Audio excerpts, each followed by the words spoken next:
بسم الله الرحمن الرحيم وإن طائفتان من المؤمنين اقتتلوا فأصلحوا بينهما فإن بغت إحداهما على الأخرى فقاتلوا التي تبغي حتى تفيء إلى أمر الله فإن فاءت فأصلحوا بينهما بالعدل وأقسطوا إن الله يحب المقسطين. நம்பிக்கை கொண்டோரில் இரண்டு கூட்டத்தினர் சண்டையிட்டுக் கொண்டால் அவற்றுக்கிடையே இணக்கத்தை ஏற்படுத்துங்கள். அவற்றுள் ஒன்று மற்றொன்றின் மீது வரம்பு மீறினால் வரம்பு மீறிய கூட்டம் அல்லாஹ்வின் கட்டளையை நோக்கி திரும்பும் வரை அதை எதிர்த்து சண்டையிடுங்கள். அக்கூட்டம் திருந்தினால் நீதியான முறையில் இருவருக்கிடையே நல்லிணக்கத்தை ஏற்படுத்துங்கள். நீதி செலுத்துங்கள். நீதி செலுத்துவோரை அல்லாஹ் விரும்புகிறான்.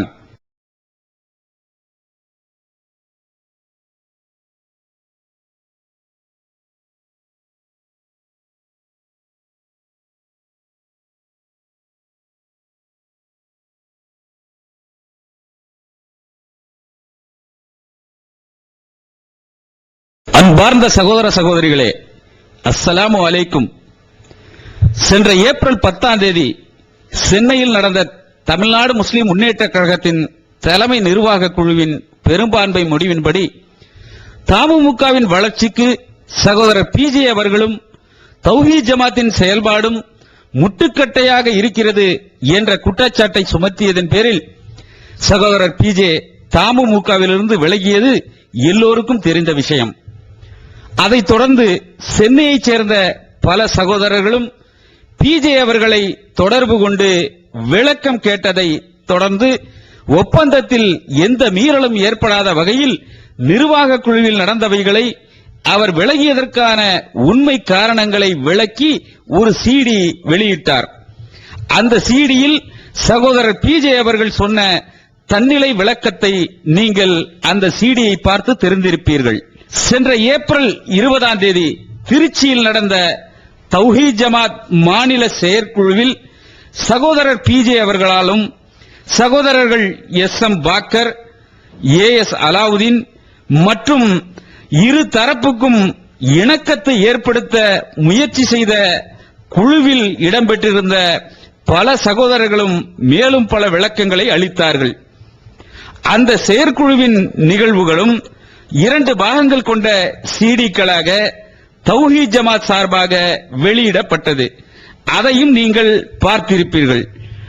தமுமுக சார்பாகவும் உண்மையை பேசுவோம் என்ற தலைப்பில் 3 பாகங்கள் கொண்ட சிடிக்கள் வெளியிடப்பட்டது.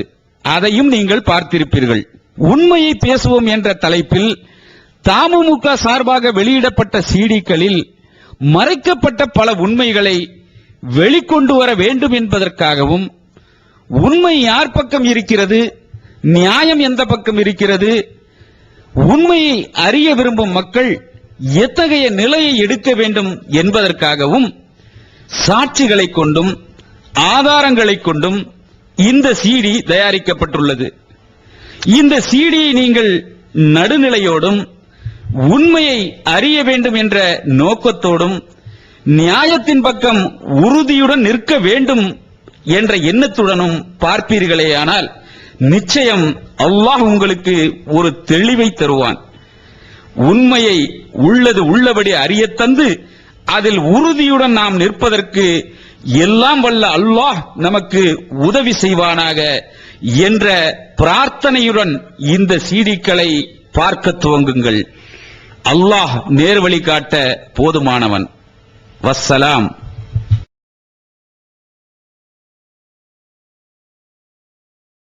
அஸ்ஸலாமு அலைக்கும் வரஹ்மத்துல்லாஹி வபரகாத்துஹு. அன்பிற்குரிய சகோதர சகோதரிகளே, தமிழ்நாடு முஸ்லிம் முன்னேற்ற கழகத்தினுடைய அடிப்படை உறுப்பினர் உள்ளிட்ட அனைத்து பொறுப்பிலிருந்தும் நானும் தௌஹீத் ஜமாத்தை சேர்ந்த சகோதரர்களும் விலகிக் கொண்டது தொடர்பாக மக்கள் மத்தியிலே விளக்கம் தருவதற்காக 3 குறுந்தகடுகளை நாம் இதுவரை வெளியிட்டிருக்கிறோம். அதுபோல தமிழ்நாடு முஸ்லிம் முன்னேற்ற கழகத்தின் சார்பாக உண்மை பேசுவோம் என்ற தலைப்பில் 3 குறுந்தகடுகளை சிடி வெளியிட்டிருக்கிறார்கள். இந்த 2 சீடிகளையும் பார்க்கும் பொழுது அதை பார்க்கிற மக்களுக்கு தெளிவு கிடைக்கவும் வாய்ப்பு இருக்கிறது. அவங்களுக்கு சில குழப்பங்கள் ஏற்படுவதற்கும் வழிவகுக்கத்தான் செய்யும். அவங்க வெளியிட நம்ம வெளியிட மறுபடியும் அவங்க வெளியிட ஒரு எண்டு முடிகிற வரைக்கும் பிறகுதான் ஒரு தெளிவு கிடைக்கும். ஆரம்பத்தில் தெளிவு பெற்றவர்களும் இருப்பார்கள், இன்னும் கொஞ்சம் தெளிவு தேவைப்படக்கூடியவர்களுக்கு டைம் எடுக்கலாம். ஆனால் நான் சில அடிப்படையான விஷயங்களை உங்களுடைய கவனத்திற்கு கொண்டு வர விரும்புகிறேன். இப்ப தமிழ்நாடு முஸ்லிம் முன்னேற்ற கழகத்திலிருந்து நானும் தௌஹீத் ஜமாத்தை சேர்ந்தவர்களும் ஏன் விலகினோம், விலகும் நிலை ஏன் ஏற்பட்டது, அந்த நிலைக்கு ஏன் தள்ளப்பட்டோம், இது பிரச்சனை. இதுதான் பிரச்சனையே. மற்றபடி சண்டை சச்சரவு கருத்து வேறுபாடுகள் எல்லாம் எல்லா இயக்கங்களையும் எல்லா காலத்திலும் இருக்கும். 9 வருஷமா எங்களுக்குள்ள கருத்து வேறுபாடு வரலன்னா சொல்ல இயலாது. வரும், தீர்த்துக்கிறோம், பேசிக்கிறோம், ஒருத்தர் மன்னிச்சுக்கிறோம். அதுகளெல்லாம் அந்த விலகுவதற்கு காரணமா அமைந்ததில்லை.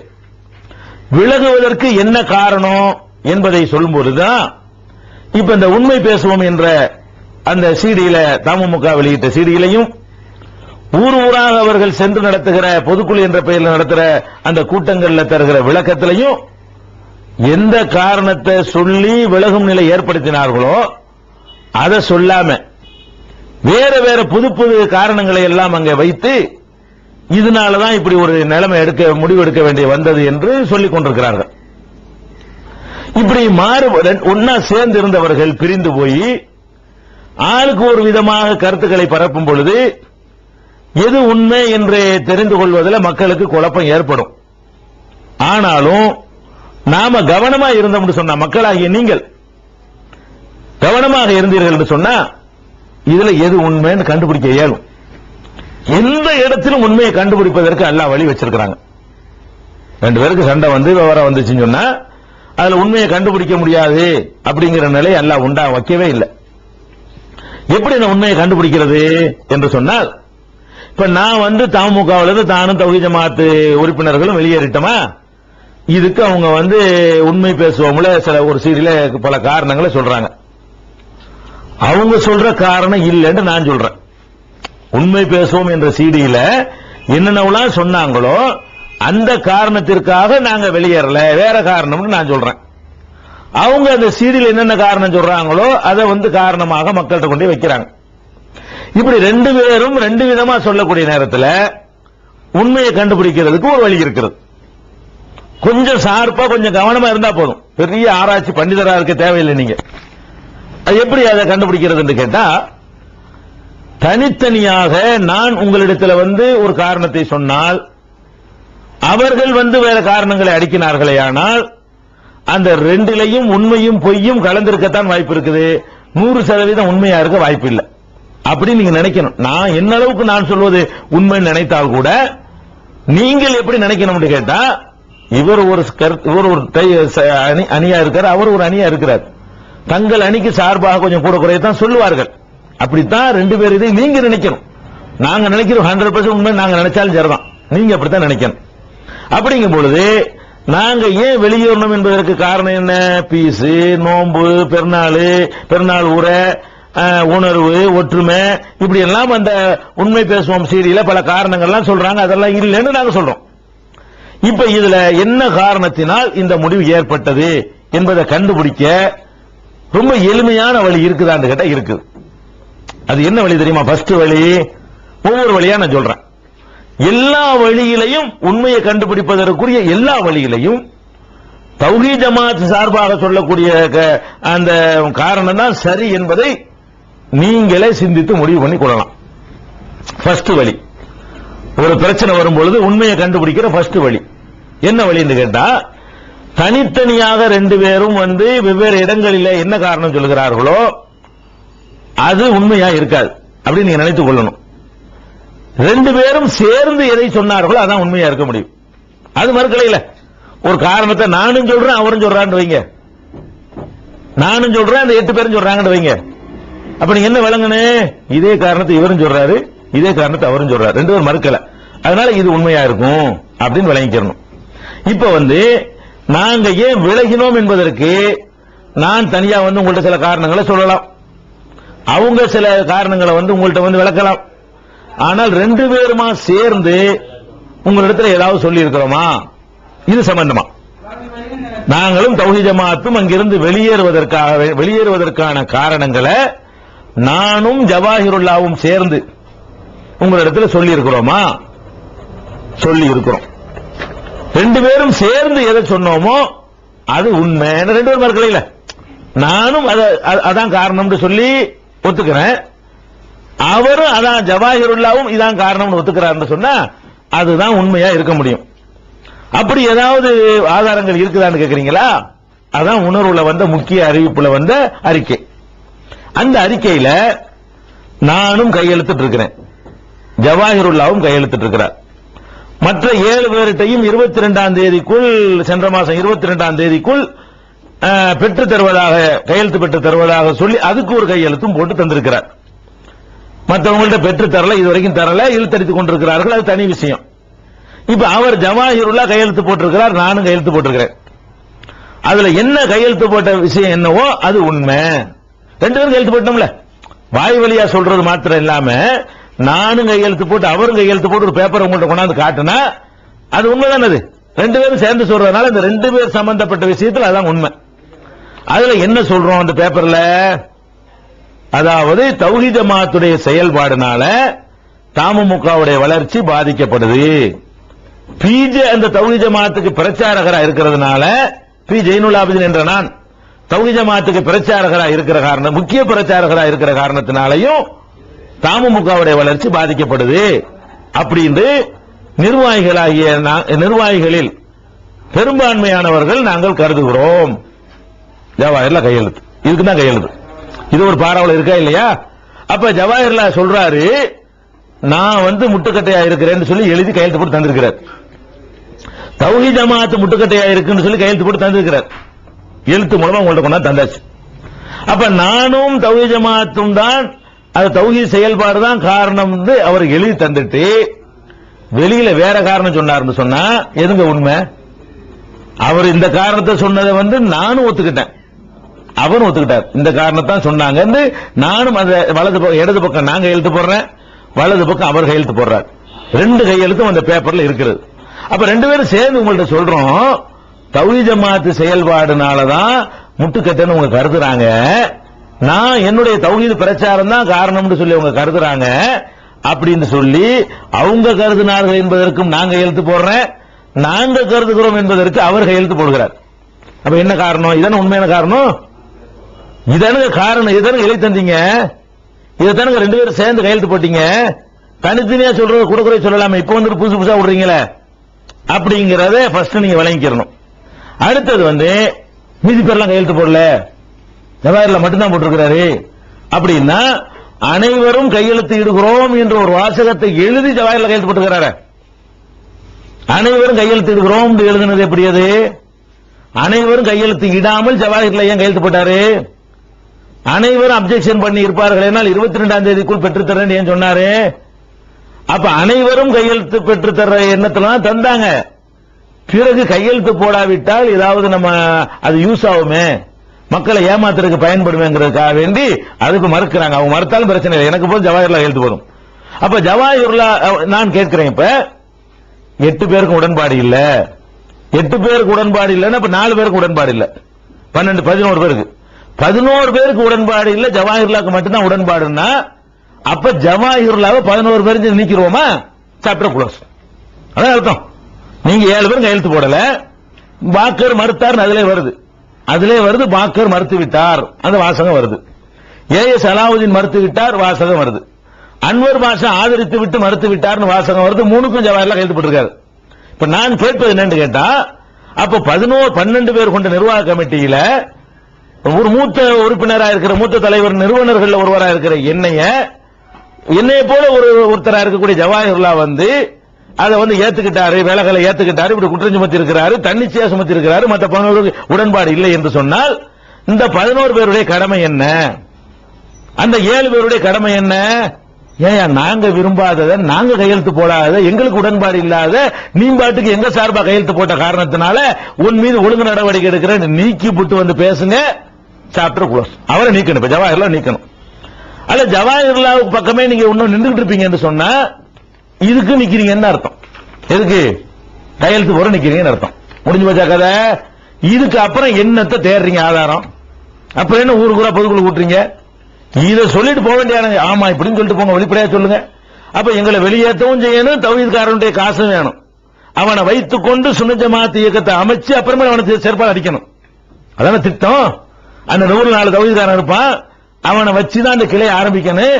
4 பேர் 40 ஆக்கிக்கணும் சுன்னத் ஜமாத், 40 பேருக்கு பொறுப்பு கொடுத்துட்டு 4 பேருக்கு கருவாப்பழம் தூக்கி எறிஞ்சிடணும்.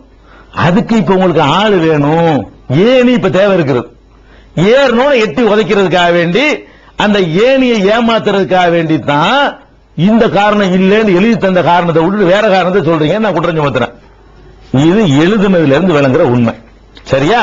அப்ப நான் விலகுவதற்கு, தௌஹீத் ஜமாத் விலகுவதற்கு காரணம் என்ன எழுதி தந்திருக்கிறார்களோ பேப்பர்ல கையெழுத்து போட்டு, அதை தவிர வேற எந்த காரணம் இல்ல. இது முதல் அளவுகோல். இதுக்கு மேல 1000 நீ சீடி போட்டாலும் சரி, 1000 முறை கத்துனாலும் சரி, சிந்திக்கிற மக்களுக்கு இதுக்கு என்னப்பா பதிலு? நீ கையெழுத்து போட்டு கொடுத்தியா இல்லையா? இந்த காரணத்தை சொன்னியா இல்லையா? அதை ஏத்துக்கொண்டு அவரும் சேர்ந்து கையெழுத்து போட்டாரா இல்லையா? இதுக்கு ஏன் கையெழுத்து போட்ட? முடிவு கதை. அப்புறம் என்னத்துக்கு ஆதாரம் தேடிட்டு இருக்கிறீங்க? தெளிவா முடிவெடுக்க வழி இல்லையா? இப்ப சரி, இதை விட்டுருங்க. இதுக்கப்புறம் புதுசு புதுசு குற்றச்சாட்டுகள் சுமத்துறார் ஜவாஹிர்லா. ஊரா போய் பொதுக்குழுங்கிற பேர்ல பொதுக்குழுவை கூட்டாம அவங்களுக்கு வேண்டியவங்களை சுன்னத் ஜமாத் எல்லாம் சேர்த்து வச்சு யாரை வேணாலும் அழைக்கிறாங்க. இப்ப வித்தியாசமா பொதுக்குழு ஓடுது. இப்ப இந்த பொதுக்குழுவை கூட்டி தன்னிலை விளக்கம் கொடுக்கிறது, என்ன கேள்வி கேட்கலாம், என்ன கேள்வி வேண்டாலும் கேட்கலாம்னு சொல்றது. அப்புறம் கேள்வி கேட்க முடியாம நான் ஆத்து பொருளுக்கு 5 மணி நேரத்துக்கு 6 அறுத்து கேள்வி கேட்க எந்திரிச்சவன என்ன செய்யறது, ஆளுக்கு அப்படி பண்ணி இப்படி பண்ணி எல்லாம் பண்ணி கடைசியில் தடுமாறி ஓடுறது. இது ஊரா நடந்து கொண்டிருக்கிறது. சரி, அது கிடக்கட்டும். இப்ப நான் சொல்றேன், இப்ப புதுசு இதுல எழுதி தந்தது வந்து நீங்க மறுத்துட்டு புதுசு புதுசு குற்றச்சாட்டுகளை நீங்கள் சொல்றீங்க. நீங்க சொல்ற மாதிரி நானும் கூட ஊரா போய் சொன்னாலும் சொல்லுவேன். இது வரைக்கும் சொல்லல. இது மாதிரி நானும் சொல்றேன்னு வைங்க. இப்ப தனித்தனியா போய் நான் ஒரு பக்கம் உங்க மேல குற்றச்சாட்டை சுமத்த, நீங்க ஒரு பக்கம் போய் இதெல்லாம் இல்ல, எழுதி தந்ததெல்லாம் இல்ல, வேறதான் வேற விஷயங்கள்லாம் நிறைய இருக்குது அப்படி நீங்க சொல்ல, இப்ப மக்களுக்கு ஒரு புது குழப்பம் வர வாய்ப்பு இருக்கிறது. இவர் இப்படி சொல்றார், அவர் அப்படி சொல்றார் அப்படின்னு. இப்ப யார் சொல்ற உண்மைன்னு கண்டுபிடிக்க முடியுமா முடியாதா? இதுல பேப்பர்ல கண்டுபிடிச்சிடலாம். இது போக இப்ப 2 பேர் 2 கருத்தை தனித்தனியா சொல்லிக் கொண்டிருக்கிறார்கள் பொழுது அதுல உண்மை என்னன்னு கண்டுபிடிக்கிறதுக்கு சில அளவுகோல்கள் இருக்குங்க. 3 அளவுகள் நான் உங்கள்கிட்ட வைக்கிறேன். அதாவது 2 பேர் பிரிந்த பிறகு சுமத்தக்கூடிய குற்றச்சாட்டுகள், தனித்தனியா சுமத்தக்கூடிய குற்றச்சாட்டுகள்ல யார் சொல்வது, யார் உண்மையாளர்கள், யார் நேர்மையாளர்கள் கண்டுபிடிப்பதற்கு 3 அளவுகோல்கள் இருக்கிறது. இதையும் சேர்த்து 4. 2 பேரும் சேர்ந்து ஒத்துக்கொண்ட விஷயங்கள் 1, அது போக இன்னொரு 3 அளவுகோல் இருக்கிறது. 4வது கண்டிப்பா கிடையாது. நீங்க சிந்திச்சு வேணாலும் பாத்துக்கிறீங்க. வேற அளவுகோல் இதை கண்டுபிடிக்கல. இந்த மாதிரி நேரத்தில் ஆளாளுக்கு சொல்லும் போது இந்த வழியில தான் கண்டுபிடிக்கணும். அது ஒரு அளவுகோல் என்ன தெரியுமா? இந்த 3ல ஒரு அளவுகோல், நாங்க 2 பேருமா சேர்ந்து 9 வருஷம் செயல்பட்டோம். 9 வருஷம் எத்தனை முடிவுகள் எடுத்திருக்கிறோம்.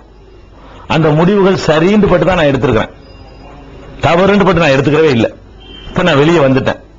வெளியே வந்தவன 1995 அப்படி முடிவெடுத்தாங்க தப்பு, அது 97 அப்படி முடிவெடுத்தாங்க தப்பு, 99 முடிவெடுத்தாங்க தப்புன்னு நான் சொன்னா நான் ஒரு அயோக்கியன்னு அர்த்தம்.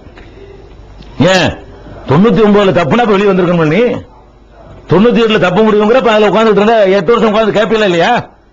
95 தாமுக ஒரு முடிவு எடுக்கிறாங்க, நானும் அதுல பொறுப்பாளராக இருக்கிறேங்க.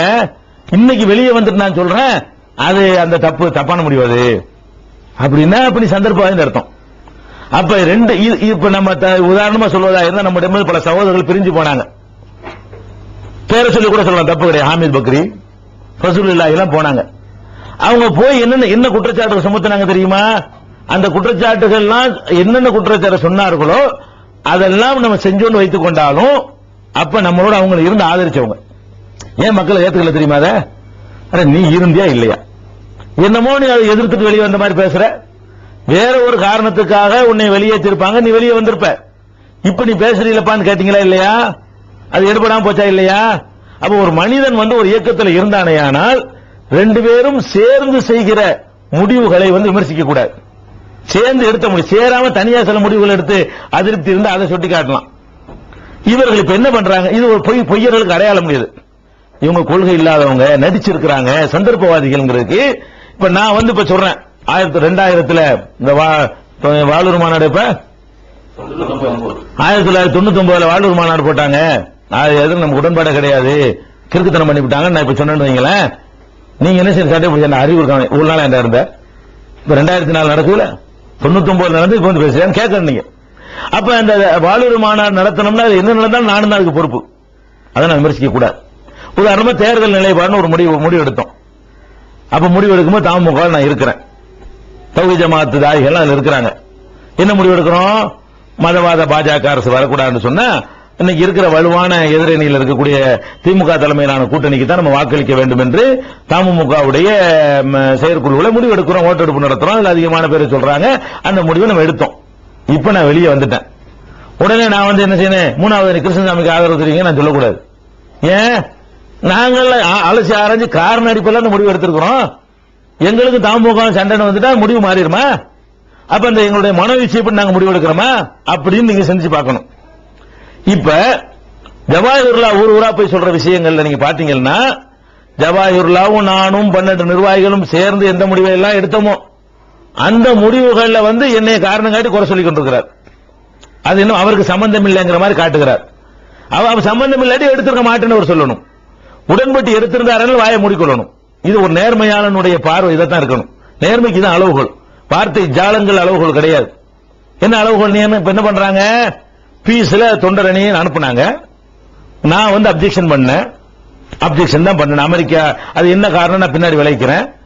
இன்னும் இப்ப உண்மையை கண்டுபிடிக்கிற மேட்டர் மட்டும் தான் உங்கள்ட்ட சொல்லிட்டு இருக்கிறேன். அப்ப அமெரிக்க தூதரை கூப்பிட்டதுனால நான் மறுத்தேன்.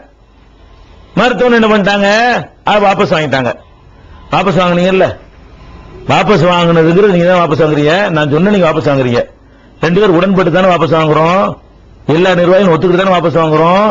அந்த வாபஸ் வாங்குறத இன்னைக்கும் நீங்கள் நியாயப்படுத்த வேண்டும். நீங்க சரியான இயக்கவாதியா இருந்தால், சரியான ஒரு தலைவனா இருந்தால், நேர்மையான பார்வை உள்ளவராக இருந்தால், நாங்கள் திரும்ப பெற்றது சரி என்று கூட்டு முடிவை கூட்டாக ஆதரிப்பவன் தான் நேர்மையான தவிர, அன்னைக்கு ஆதரிச்சு அவன் அம்போன்னு விட்டுவிட்டு கல்யாண கடைசி நேரத்தில் சமையல்காரனை திருப்பி கூட்டு போன மாதிரி சொல்றீங்களா உதாரணம். அதை செஞ்சதுல உங்களுக்கு பங்கு உண்டா இல்லையா? சேர்ந்துதானே முடிவெடுத்தோம். இப்ப நான் வற்புறுத்தின சரி, என்னென்ன வற்புறுத்த பின்னாடி பேசுறேன். நான் கேட்பது என்ன தெரியுமா? இந்த முடிவை தப்புன்னு ஜவாஹிர்லால் போய் சொல்றாரு. அந்த தப்பான முடிவை ஏன் எடுத்தார்? தப்புன்னு தெரிஞ்ச ஒரு முடிவு எடுக்கலாமா?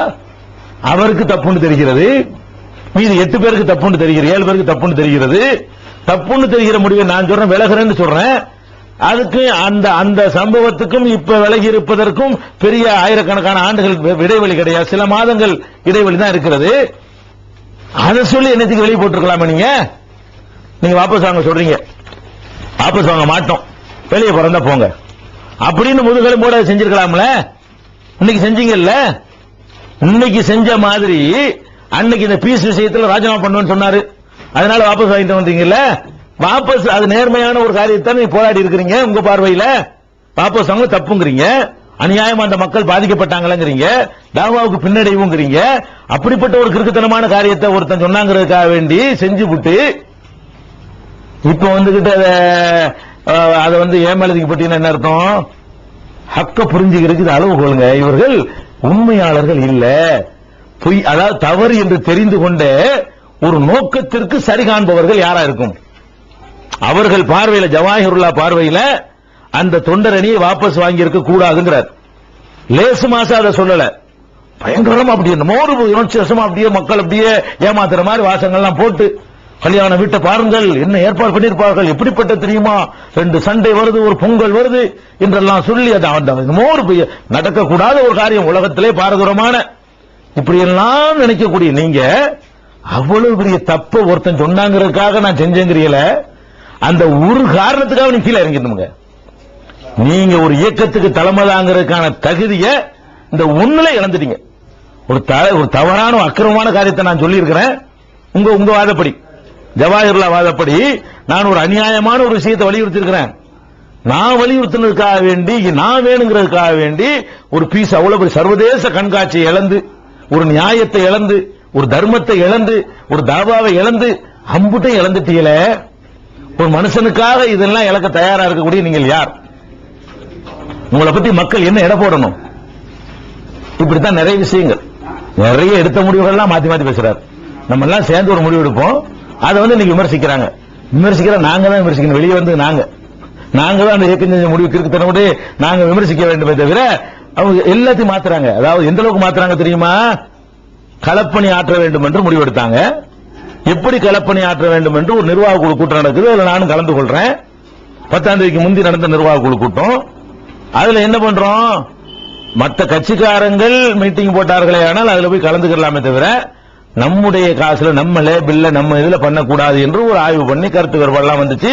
ஒரு முடிவை எடுத்து சர்க்குலர் அனுப்பிட்டோம். இப்ப அதை மாறி எதுக்கு திருவள்ளிக்கேணில கூட்டம் போட்டீங்க? போன வாரம் தமுக லேபிள்ல தனியா அதுக்கு பிரச்சார கூட்டம் போட்டீங்க. போடக்கூடாதுன்னு எல்லாத்தையும் முடிவு எடுத்தோம். எல்லாரும் சேர்ந்து எடுத்த முடிவே மாத்திரம் என்ன அர்த்தம்?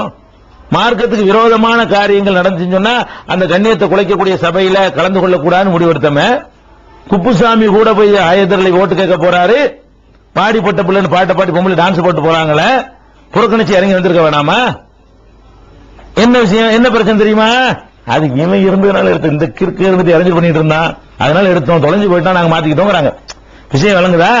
அப்ப எல்லாரும் சேர்ந்து எடுத்த முடிவை யார் மாத்துகிறார்களோ அவர்கள் பொய்யர்கள் தான். சந்தர்ப்பம் நடித்திருக்கிறார்கள். அப்ப ஒண்ணு அது நடிப்பா இருக்கணும், இது நடிப்பா இருக்கணும். எது நடிச்சாலும் நீங்க தகுதி இல்லை. 2 பாயிண்ட் ஆச்சா? உண்மையை கண்டுபிடிக்கிறதுக்கு 2 விஷயம். 3வது விஷயம் என்ன தெரியுமா? இதுவும் வேணாம். நான் பாட்டுக்கு புதுசு புதுசா குற்றச்சாட்டுகளை சுமத்துறேன், அவங்க பாட்டுக்கு புதுசு புதுசா குற்றச்சாட்டுகளை சுமத்துறாங்க. எங்க சுமத்துறோம்? நான் பாட்டுக்கு இந்த சீரியல் உங்கள்ட்ட சுமத்துறேன், அவர் பாட்டுக்கு ஒரு சீரியல் அவர் சுமத்துறாரு. நான் பாட்டுக்கு எனக்கு தெரிஞ்ச ஆளுக்கு மத்தியில் நான் சுமத்துறேன், அவர் பாட்டுக்கு அவருக்கு வேண்டிய ஆளுக்கு மத்தியில் போய் அவர் சுமத்துறாரு. இது யார் வேண்டாலும் சுமத்தலாம், என்ன வேண்டாலும் சுமத்தலாம். இப்படி சுமத்தினார்களே, ஆனால் இதுல யார் சொல்லுவது உண்மைன்னு கண்டுபிடிக்கிறதுக்கு பாருங்க, அதுக்கு ஒரு வழி இருக்கு. என்ன வழி தெரியுமா? என் மீது யாராவது குற்றம் சுமத்தினால் என்னை வைத்துக் கொண்டு என் முன்னால் சுமத்துவதற்கு அவர்கள் முன் வர வேண்டும். அவர்கள் மீது நான் குற்றம் சுமத்தினேனால் அந்த குற்றத்தை எல்லாம் முன்னால் வைத்துக் கொண்டு நான் சொல்லணும். அப்பதான் என் மீது பொய்யா ஒன்று சொன்னார்னா தவறு, இந்த ஆதார் தவறு நான் மடக்க முடியும், என் சைடுல நான் பதில் கொடுக்க முடியும். அப்ப பாக்குறவர்களுக்கு உண்மை எதுன்னு விளங்க முடியும். எத்தனை சதவீதம் அவர் போய் சொல்லியிருக்காரு, எத்தனை சதவீதம் நான் போய் சொல்லியிருக்கிறேன் அப்படிங்கிற ஒரு விஷயம் மக்களுக்கு விளங்க முடியும். அப்ப ஆளாளுக்கு போய் சொல்லி நம்ம மக்களை குழப்பாம ஒரே ஒரு தடவை, மொத்தத்திலே ஒரே ஒரு தடவை, கடைசி தடவையா, அதுக்கப்புறம் யாரும் பேசவே கூடாது என்ற அடிப்படையில் ஒரு பொது மேடை அமைப்போம். நான் தான் அந்த ஆப்ஷன் வைக்கிறேன். ஒரு பொது மேடை வைப்போம். ஒரே ஒரு ஊர்ல மக்களை எல்லாம் கூட்டுவோம். நானும் வந்து விடுகிறேன், உங்களுடைய 8 பேர் வந்து விடுங்க, உங்கள் அணியை சேர்ந்த 8 பேர் வந்து விடுங்க. நீங்கள் விரும்பினால் தௌஹீத் ஜமாத் மேல என்ன செயல்பாடுல குற்றம் சுமத்த அவர்களும் வந்து விடட்டும். வந்துட்டோமா? எங்கள் மீது நீங்கள் என்ன அந்த உண்மை பேசுவோம்ங்கிற பொய் செய்தியில என்னென்னலாம் சொல்லி இருக்கிறீர்களோ அதையெல்லாம் எங்க முன்னாடி சொல்லுங்க, என் முன்னாடி சொல்லணும். நான் வரிக்கு வரி, வார்த்தைக்கு வார்த்தை நான் சொல்லுவேன் பதில். அதே மாதிரி உங்கள் மீது நான் குற்றம் சுமத்துவேன், ஆதாரத்தோட சுமத்தி நிரூபிப்பேன் இன்ஷா அல்லாஹ் அப்படின்னு சொல்லி, ஒருவேளை பொருளாதாரம் இல்ல, பணம் இல்ல நீங்க நினைத்தீர்களே, ஆனால் அதை வசூலித்து தர்ற வேலை என் பொறுப்பு இன்ஷா அல்லாஹ். நான் காசு வசூலுக்கு எங்கேயும் போக மாட்டேன். முதல் தடவை அதுக்கு நான் இறங்குறேன் இன்ஷா அல்லாஹ். முதல் தடவையாக வசூலுக்கு வீடு விடா கடையை இறங்கி வசூலித்து, இது ஒரே முதலும் கடைசியுமா இருக்கணும். அது அப்படி சீரியாக்கணும் வரிக்கு வரி. நீங்கள் விரும்பினீர்களே ஆனால் பாக்கெட்டை சொல்லி மீடியா வேல்டு மூலமா அதில் விண்டில் ஒளிபரப்பு செய்வோம். நாடு பூரா பாத்துக்கிட்டோம், யாரும் எங்கேயும் போக கூடாது. நேருக்கு நேர் சுமத்துற குற்றச்சாட்டு இப்படின்னு நான் சொன்னேன்ல. நீங்க ஏன் வேஸ்டா கஷ்டப்பட்டுக்கிட்டு ஊர் ஊரா போயிட்டு அலைஞ்சுக்கிட்டு அவன் கேள்வி கேட்டு வெளவெளத்து போய் பதில் சொல்ல முடியாம வேர்த்து விறுவிறுத்து போய் எதுக்கு ஓடி வரணும்? தேவையே இல்லையங்க. முன்னாடி வந்து சொல்லுங்க, நிரூபிங்க, முடிஞ்சு வச்சுக்காத, மக்கள் நினைக்கிறாங்க. இதுக்கு ஒத்துக்கிட்டாங்களா? மதுரைக்கு போனார் ஜவாஹிர்லா, மக்கள் இதை கேட்டாங்க, அதுக்கு நாங்க தயாரா இல்லை. நாங்க சொல்ல நம்புனா நம்பு, நம்பாட்டி போ. இதான் உண்மை பேசுறதுக்கு அளவுகளா? ஏதோ குர்ஆன் ஹதீஸ் தலீல் மற்ற விஷயங்கள்டா வேணா அவர் ஏதோ அரபு மொழி உலமாக்கள்லாம் உங்கள்ட்ட இருக்கிறாங்க, நாங்கெல்லாம் உலமா இல்லைன்னு சொல்லலாம். நடந்த நிகழ்ச்சியை சொல்வதற்கு அது என்ன பெரிய விஷயம் இருக்கு? பெரிய ஆய்வு இருக்கணுமா? இருக்கலாம். என்ன நடந்துச்சுங்கிறீங்க அது ஆதாரத்தை நிரூபிக்க போறீங்க. நீங்க தான் பேப்பர் பஸ் டிக்கெட் வரைக்கும் பாதுகாத்து வச்சிருப்பீங்க, எல்லாத்தையும் கொண்டாந்து போடுங்களாம், போட்டீங்க போட்டு நிரூபிக்க வேண்டியதானே. மாட்டேன்ட்டாங்க. கோயம்புத்தூர்ல கேட்டாங்க சகோதரர்கள், மாட்டேன்ட்டாங்க. அப்ப மூணாவது வழியை, உண்மை எது என்று கண்டுபிடிப்பதற்கான மூணாவது வழியையும் அவர்கள் அடைத்து வைத்திருக்கிறார்கள். அந்த வழியை நாங்கள் திறந்தே வைத்திருக்கிறோம். இன்னைக்கும் குடிமொழி போகவில்லை. இன்னைக்கும் சொல்றோம், இன்றைக்கு அவர் தயார் மூர் தெருவில் போடுவோம், மண்ணடியில் மூர் தெருவில் போடுவோம், மக்களை கூட்டுவோம், குற்றச்சாட்டுகளை சுமத்துவோம், அதை வீடியோ பண்ணுவோம், அதை சீரியா ஆக்குவோம். ஒரு வரி ஒரு வார்த்தை வெட்டாம 2 பேருமா கூடி உட்கார்ந்து அதை சீரியா தயார் பண்ணுவோம். சீடியுடைய கடைசியில் 2 பேரும் சைன் பண்ணி அதையும் ஸ்கேன் பண்ணி உள்ள சேர்ப்போம். இது நாங்க 2 பேரும் பார்த்து ஒத்துக்கொண்ட சீடின்னு சொல்லிட்டு செய்வோமா? தயாரான்னு கேட்டோம்ல, கேட்டுட்டு இருக்கிறோம்ல, மாட்டேங்கிறாங்கல்ல. அப்ப மக்களாக நீங்க என்ன முடிவு பண்ணணும்? நேர பேசணும் கூப்பிடுறாங்கல்ல, போக வேண்டியதானே. மறுக்கிறாங்கல்ல, மறுத்த நீங்க என்ன முடிவு பண்ணு? மறுத்தாங்கன்னு சொன்னா அங்க உண்மை இல்ல, அல்லது உண்மை ரொம்ப குறைவா இருக்கிறது, ஏதோ 1-2 உண்மை இருக்குது, இவங்கள்ட்ட உண்மை அதிகமா இருக்குது. இப்படித்தானங்க நீ முடிவு பண்ணணும். 100% எல்லாம் கரெக்டா சொல்ல யாரும் மனசு இருக்க முடியாது. நான் சொல்ல சில தவறுகள் இருக்கும், அப்படிலாம் சொந்தம் கொண்டாட நம்ம விரும்பவில்லை. ஆனால் என்ன நீங்க முடிவு பண்ணணும்? ஒருத்தன் மறுக்கிறான், ஒருத்தன் சரிங்கிறான். இது நியாயமான ஆப்ஷன். இதுல ஒரு பிரச்சனை பஞ்சாயத்தே கிடையாது. இது யாருமே ஏத்துக்கலாம். அதுல இந்த பக்கம் ஒத்தாங்க 8 பேர், நான் ஒத்தம் தான் வர்றேங்கிறேன், நான் ஒரு ஆள் தான் வர்றேங்கிற, ஒரு ஆளை பிடிச்சு கடிச்சு கொதறதுக்கு 8 பேர் வந்து உட்காருங்க நான் சொல்றேன். எந்த தைரியத்தில் சொல்றேன்? எந்த தைரியத்தில் சொல்றேன்? உண்மை இருக்குங்கிற தைரியத்தில் சொல்றேன். நீங்கள் சொல்றது பொய்ங்கிற தைரியத்தில் சொல்றேன். இதையே ஏத்துக்கிற மாட்டேங்கிறீங்கன்னு சிந்திச்சு பார்த்தா இவர்கள் பொய் சொல்றாங்க. எழுதினது ஒண்ணு, ஒத்துக்கிட்டது ஒண்ணு, அதை சமாளிக்க முடியாமல் இப்ப புதுசா காரணங்களை கற்பித்துக் கொண்டிருக்கிறார்கள். இந்த மூணாவது வழி. அதை விட லேசான இன்னொரு வழி இருக்கு, உண்மையை கண்டுபிடிக்க கடைசி வழி. அது என்ன வழி? நீங்கள் என் மீது குற்றச்சாட்டு, ஜவாஹிர்லாவும் சகாக்களும் என் மீது குற்றச்சாட்டுகளை கூட்டங்களிலேயும் தனித்தனி சந்திப்புகளிலையும் நண்பர்கள் வட்டத்திலையும் பலவிதமாக பரப்பிக் கொண்டிருக்கிறீர்கள். தொலைபேசி வழியாகவும் பரப்புகிறீர்கள். பரப்புன தொலைபேசி ரெக்கார்ட் பண்ணி வைத்து சகோதரர் அனுப்பி கொண்டும் இருக்கிறார்கள். அப்ப பலவிதமான குற்றச்சாட்டுகளை நீங்கள் சுமத்தி இருக்கிறீர்கள். அந்த சுமத்தின குற்றச்சாட்டுகளை என் முன்னிலையில் வைத்து நீங்கள் சுமத்தணும். ஆதாரம்லாம் காட்ட தேவையில்லை, ஆர்குமெண்ட்லாம் தேவையில்லை. உங்கள் மீது நான் சுமத்துகிற குற்றச்சாட்டுகளையும் உங்களை வைத்துக் கொண்டு நான் சுமத்துகிறேன். எந்த ஆதாரம் நானும் காட்ட மாட்டேன். என்ன அங்க செய்ய கேட்டா, திருக்குர்ஆன்ல சொல்றபடி முபாஹலா என்ற அடிப்படையில் அல்லாஹ்விடத்தில் இதுக்கு ஜட்ஜ்மெண்ட் கேட்போம். மக்கள் அது முடிவு செய்ய விட வேணாம். அல்லாஹ்விடத்தில் ஜட்ஜ்மெண்ட் கேட்கறதா என்ன? அல்லாஹ் சொல்லி காட்டுறான், குல் யா அஹ்லல் கிதாப், வேதமுடையவர்களே. இந்த மாதிரி 2 பேரும் சண்டையா போச்சு, நீங்க சொல்ற சரியா நாங்க சொல்ற சரியாண்டு அல்லாஹ் வேதக்காரங்களை அல்லாஹ் கூப்பிட சொல்றான். என்ன கூப்பிட சொல்றான்? நதுவா அபுனானா, எங்கள் பிள்ளைகளை நாங்கள் கூப்பிடுகிறோம். அபுனாக்கும், உங்கள் பிள்ளைகளை நீங்க கூப்பிடுங்க. ஓ நிசானா, எங்கள் மனைவிமார்களை நாங்கள் கூட்டி வர்றோம். ஓ நிசாவுக்கும், உங்கள் பெண் பிள்ளைகளை நீங்கள் கூட்டி வாருங்கள். ஓ அம்புசனா அம்புசக்கும், நாங்களும் வர்றோம் நீங்களும் வாங்க. வந்துட்டு சும்ம நபுத்தஹில் ஃபனஜ்அல் லஅனத்துல்லாஹி அலல் காதிபீன், நம்ம அல்லாஹ்ட்ட இறங்குவோம். எப்படி இறங்குவோம்? யார் பொய்யனா இருக்கிறானோ அவங்க மீது அல்லாஹ்வுடைய சாபம் உண்டாகட்டும். எங்கள்ல யார் பொய்யர்களா இருக்கிறார்களோ அவர்கள் மீது அல்லாஹ்வுடைய சாபம் உண்டாகட்டும் என்று சொல்லி கேட்போம் என்று நபி ஸல்லல்லாஹு அலைஹி வஸல்லம் அவர்களை பார்த்து அல்லாஹ் அறைகூவல் விட சொல்கிறான். அந்த அறைகூவலை தான் நான் உங்களுக்கு விடுகிறேன். என்ன விடுறேன்? நான் என் மனைவி மக்களோட வருகிறேன். சென்னையா இருந்தாலும் வருகிறேன், கோவையா இருந்தாலும் வருகிறேன், மதுரையா இருந்தாலும் வருகிறேன். 48 மணி நேரம் அவகாசம் கொடுத்தால் போது நான் வந்து விடுகிறேன். ஒரு மாசத்துக்கு முந்தினா எனக்கு டைம் தேவையில்லை. 48 மணி நேரத்துக்கு முந்தைய எனக்கு தெரிவித்தால் போதும், இன்ஷா அல்லாஹ் அந்த இடத்துக்கு நான் வந்துடுறேன். அதே மாதிரி நீங்க 8 பேரும் பொண்டாட்டி பிள்ளைய கூட்டிட்டு வாங்க. 8 பேரும் தேவையில்லை, ஏன்னா 8 பேர் தான். 8 பேருக்கு தான் நீங்க ஒரு ஆள் கையெழுத்து போட்டு 8 பேரையும் முழுங்கிறீங்களே, அதனால நீங்க ஒரு ஆள் கூட வாங்க. 7 பேர் கூட வேணாம். நீங்க விரும்பினா 7 பேரும் கூட்டிட்டு வாங்க. அதுல எல்லாத்தையும் பங்காளி ஆக்கிடலாம் நினைச்சீங்கன்னு சொன்னா ஷேர் ஆகும்ல லானத்து. அல்லாஹ் இறக்குற லானத்து 8 பங்கு ஷேர் ஆகும் நினைச்சீங்கன்னா 8 பேரை கூட்டிட்டு வாங்க. இல்லன்னு சொன்னா நீங்க மட்டும் வாங்க, உங்க மனைவி மக்களோட வாங்க. ஜவாஹிர்லாவே உங்களை தான் கேட்கிறேன், மனைவி மக்களோட வரணும். நானும் வந்துடுறேன். வந்து என்ன செய்யணும்? நான் என்னென்ன சொல்றேனோ அது எல்லாத்தையும் நான் சொல்லுவேன். இந்த விஷயங்கள் எல்லாத்தையும் நான் சொல்லுவேன். குற்றச்சாட்டு சுமத்துவேன். சுமத்தி விட்டு நான் சொல்வேன், யா அல்லாஹ் இது உண்மை, உன் மீது ஆணையாக இது உண்மை. இதிலே நான் பொய் சொல்லி இருந்தால் என் மீதும் என் மனைவி மக்கள் மீதும் உன்னுடைய லானத்தை இறக்கி வை அல்லான்னு நான் கேட்கிறேன். அதே மாதிரி நீங்களும் சொல்லணும். என்ன சொல்லணும்? நாங்க சொல்ற குற்றச்சாட்டு பூரா சுமத்தணும், ஒரு ஆதாரமும் கிடையாது. இதுக்கு திறமையெல்லாம் தேவையில்லைங்க. இதுக்கு திறமை வேணுமா, ஆர்குமெண்ட் பண்ணணுமா, நிறைய புத்தகங்களை படிக்கணுமா, யார் வேணாலும் செஞ்சுட்டு போயிடலாம். உண்மை உங்கள்கிட்ட இருந்தா போதும். உண்மை உங்கள்கிட்ட இருந்துச்சுன்னா செஞ்சுட்டு போயிடலாம். அப்ப இதை நான் கூப்பிடுறேன். நாலாவதாக இதையும் மறுக்கிறார்கள். இதை உண்மையாளன் மறுப்பானாங்க. இது ஒரு சின்ன ஆப்ஷன், இதோடு முடிஞ்சு வரும். இந்த ஒரு முபாலாக அப்புறம் யாரும் பேசக்கூடாது. நான் வாயோ திறக்க மாட்டேன், அவங்களும் திறக்கக்கூடாது. 2 பேர் வந்துட்டாங்கன்னு சொன்னா 2ல ஒரு ஆள் தான் உண்மையாளர் இருப்பாங்க. யாரு தன் மீது லானத்து கேட்டாங்களோ அல்ல லானத்தை இறக்குவான். அல்லாஹ் விளையாட்டுக்கு இழுத்தாங்கன்னா லானத்தை இறக்குவான். லானத்தை இறக்கி பளிச்சுன்னு காட்டுவான். அப்படி ஒரு ரொம்ப டைம் அல்லாஹ்வுக்கு தேவைப்படாது. அல்லாஹ் எப்ப நாடுகிறானோ வெகு சீக்கிரத்தில் கூட அல்லாஹ் காட்டி விட கூடும். பேசாம போட்டு விட்டு அவங்க வேலையை அவங்க பார்த்துட்டே இருங்க. அல்லாஹ் லானத்தை இறக்கி காட்ட காட்ட காட்ட காட்ட என்ன செய்யும்? அது ஒண்ணும் இல்லாம ஆகி அப்படி ஒண்ணு நான் தான் அதுக்கு காரணமா இருந்தா, நான் தான் பையனா இருந்தா என் மீது லானத்தை அல்லாஹ்வுடைய லானத்தை இறங்கினால் என்ன ரிசல்ட் ஏற்படுமோ அது மாதிரி அல்லாஹ் காட்டி கொடுத்துருவான்.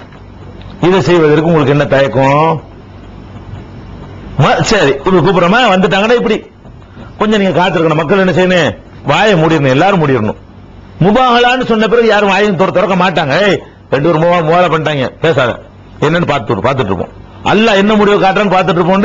ஜட்ஜ்மெண்ட் அவன் தள்ளி விட்டு பேசாம உட்கார்ந்திருக்க வேண்டியதான். மக்கள் மத்தியில் எந்த குழப்பமும் வராது. அல்லாஹ் எப்ப காட்ட நினைக்கிறான் அந்த லானத்தை காட்டும் பொழுது பளிச்சுன்னு மக்களுக்கு உண்மை தெரிஞ்சு போயிடும். முடிஞ்சு போச்சா? இது ஒரு மேட்ரு. அல்லது முபாகலாக்கு நம்ம கூப்பிடுறோம், மறுத்துட்டாங்க, அதெல்லாம் மாட்டோம் அப்படின்றாங்கன்னா உங்களுக்கு கடமை என்ன? நான் என் பொண்டாட்டி பிள்ளைகள் மேல் லானத்தை கேட்கறதுக்கு நான் ரெடியா வர்றேங்கிறேன், அவங்க வரமாட்டேங்கிறாங்கன்னா இது வாத திறமையா?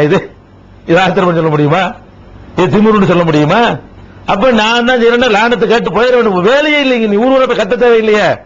என் பக்கம் தான் தப்பு இருக்குன்னா ஒரு லானத்தை கேட்டு போனோன்னு முடிஞ்சு போயிருவா கதை. நீ உனக்கு ஒர்க்கே இருக்காது, எல்லாம் மக்கள் பூரா அப்படி எல்லாம் வந்துருவாங்களா, எல்லாம் அப்படி மாத்தி வச்சு அமைச்சிருவானே. அப்ப மறுத்தார்களே, ஆனால் நீங்க என்ன பண்ணணும்? இவ்வளவு பெரிய பொய்யையும் புலிகிட்டு முபாலாவுக்கு மறுக்கிறால நம்ம ஆதரிக்கலாமா? இவங்களோட இருக்கலாமா? இவங்க எந்த ரேஞ்சுக்கு போக மாட்டாங்கன்னு நீங்க நினைக்கணுமே தவிர அதுக்கப்புறம் என்ன பண்ற கூடாது. நீங்க முபாலாவுக்கு மறுத்த பிறகு எங்களுக்கு அதுவும் வேணும், எங்களுக்கு இதுவும் வேணும். சில ஆளுக்கு நடுநிலை ஆகலாம். உள்ள என்ன செய்யறாங்க? இஸ்லாக் பண்றாங்களாம். இந்த இஸ்லாக் மார்க்கத்தில் இடம் இருக்கா? இதான் இஸ்லாகு. ஒருத்தன் பாரதூரமா பழி சுமத்திக்கிட்டே இருப்பான், இன்னொருத்தன் அநீதி இழைக்கப்படுவான். அநீதியில அடிச்சவனு எங்களுக்கு ஒன்று அடி வாங்கணும்னு வேணும். செருப்பு கழட்டி அடிச்சு விட்டாங்க, ஒருத்தனை ரோட்ல விட்டு அடிக்கிறான். நம்ம போய் நின்றுட்டு எனக்கு அடி வாங்கணும் வேணும், அடித்தவரும் வேணும். இதான் முஸ்லீம் செய்யற வேலையா? ரெண்டையும் பாருங்க. ஒரு 2ல எது சரி எது தப்புன்னு கண்டுபிடிக்க முடியாட்டிதான் இஸ்லாம் பண்ணிட்டு இருக்கணும். பளிச்சுன்னு தெரியுது முபாலாக்கு மறுத்த உடனே, விவாதத்துக்கு மறுத்த உடனே இது பொய் இது உண்மைன்னு தெரியும் உங்களுக்கு.